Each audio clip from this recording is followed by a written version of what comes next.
Magpaprank muna tayo gamit ang chips.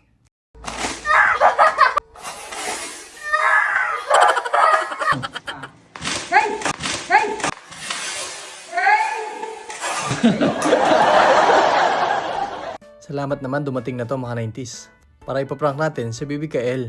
Akala niya, meron siyang chips na kakainin, kaya tuwang-tuwa siya.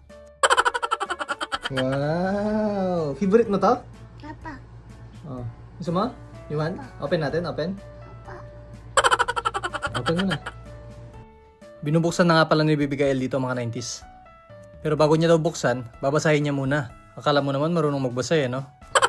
Open mo na to. Ito, dito. Ito. Yan. Bubuksan niya na mga 90s. Ano kayang reaction niya?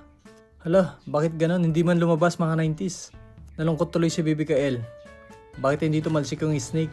Yan na, tatalsik na dito mga 90s. Tingnan nyo. Uy! Uy! Uy!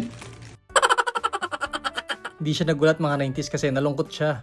Akala niya makakain na siya ng chips. Subukan nga natin kay tita kung magugulat ba siya o hindi. Sabi ko sa kanya dito, bigyan niya si Baby Kael.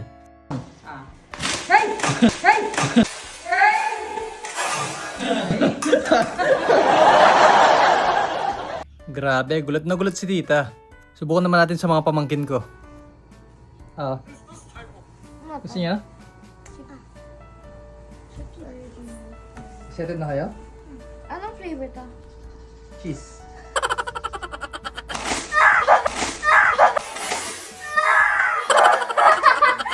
O paano? Hanggang dito lang tayo mga 90s. Bye-bye!